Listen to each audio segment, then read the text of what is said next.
Putin sebentar lagi akan melakukan sebuah lompatan besar. Kita tahu aksi Putin mengambil Ukraina oleh Barat dan sekutunya dianggap sebagai Hitler baru. Di sisi pihak yang tidak terlibat dalam perang tersebut membelah opini menjadi dua. Anti Putin, pro Barat, pro sekutu, dan mengklaim tindakan Putin sebagai crime against humanitarian atau kejahatan besar terhadap umat manusia. Yang kedua, yang pro Putin, menganggap pihak Barat adalah pro Israel, pro Yahudi, romantisme anti Yahudi plus memframing anti Amerika yang menjadi polisi dunia membuat perlawanan Putin, menjadikan Putin superhero baru, pahlawan dunia melawan Thanos. Thanos adalah Amerika dan Yahudi. Maka sebagai analis intelijen pertahanan ada pertanyaan untuk diantisipasi tentunya. Pertanyaan tersebut adalah apa yang kira-kira Putin akan lakukan berikutnya? Berapa tentara Rusia yang akan ditarik mundur ke barat? Berapa yang akan berada di Ukraina dan berapa yang berada di Belarus? Oke, bagaimana kalau kita melihat peta Eropa Timur sebentar? Di sebelah barat Ukraina ada 5 negara. Polandia, Slovakia, Hungaria, Romania, dan Moldova. Keempat negara Polandia, Slovakia, Hungaria, dan Romania adalah anggota NATO. Kalau kamu menyerang keempat negara ini, maka kalian berhadapan dengan NATO. Kalian menyerang NATO. Sebuah fakta pertahanan sekutu di Eropa. Dapat dipastikan Putin tidak akan mengambil resiko itu, sehingga tinggal Moldova. Ukraina dan Moldova punya perbatasan darat yang panjang, hampir 1.200 km. Jika Putin mau, maka dia bisa memerintahkan langsung tentaranya untuk mengarahkan pasukannya ke Moldova. Rupanya rencana ini sudah lama dilakukan Putin, yang akhirnya rencana ini dibocorkan. Dan coba tebak, siapa yang membocorkan detail rencana Putin akan mengambil Moldova itu? Yaitu Presiden Belarus, Alexander Lukashenko, alias sahabat Putin terdekat. Minggu lalu, Lukashenko mengumpulkan seluruh pemimpin pertahanan Belarus membahas rencana perang Rusia. Ketika Lukashenko hadir, dia membawa peta besar Eropa Timur yang dipaparkan dalam pertemuan tersebut. Dalam peta tersebut, sangat rinci memaparkan rencana invasi Rusia ke Moldova. Sebuah hal yang sangat mengerikan kalau kita melihat apa langkah Putin tersebut, dan bagi Putin,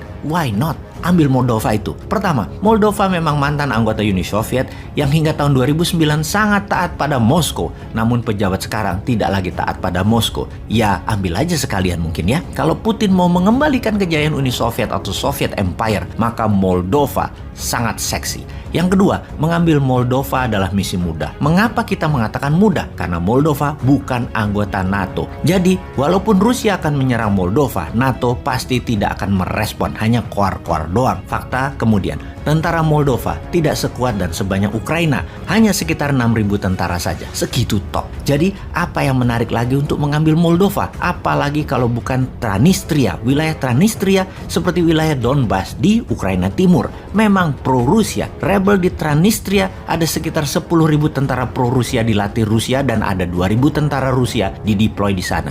Transnistria posisinya di antara Ukraina Moldova di perbatasan sepanjang 500 kilometeran. Hanya menggerakkan Transnistria, pemerintah Moldova sudah pasti ambyar. Pertanyaannya, akankah Putin memberikan perintah tersebut? Semua tergantung dari misi penyerangan di Ukraina. Berapa lama Kiev bisa bertahan lagi? Berapa macam insurgensi atau gerakan gerilya bawah tanah bermunculan di Ukraina? Efek perjuangan rakyat dan tentara Ukraina yang memutus rantai komando utama menjadi satuan kecil-kecil. Semakin banyak, semakin sulit diredam Ukraina. Walaupun pemerintahannya sudah jatuh. Intinya, seberapa akan sibuknya nanti tentara Rusia di Ukraina. Yang menjadi pertimbangan juga adalah menginvasi satu negara sudah sangat beresiko, apalagi 2 negara. Ujungnya, Rusia akan punya 2 rezim boneka di negara Ukraina dan Moldova, namun tidak punya uang untuk mengelolanya karena kena sanksi ekonomi. Bisa-bisa terbatas sumber ekonomi yang di dalam negeri Rusia tidak punya, dan ini tergantung mitra Rusia, Tiongkok. Jadi jelas, Putin akan membangun kembali kejayaan Uni Soviet. Di pihak Rusia ada Lukashenko Belarus sebagai sahabat dekat dan Xi Jinping sebagai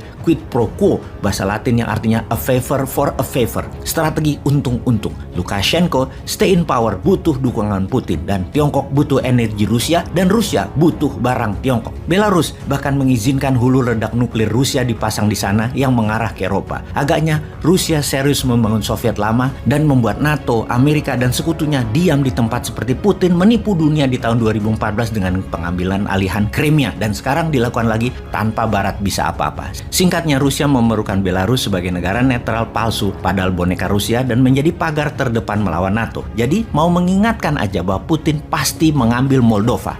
Kita Это страшнее ядерного оружия. Торрент-2, которые мы новые закупили, называют точки. Они, наверное, не секретные для натовцев, они все видят. Мы поставим С-400, который будет находиться чуть западнее Минска. 1000 раненых прибыли в Гомель.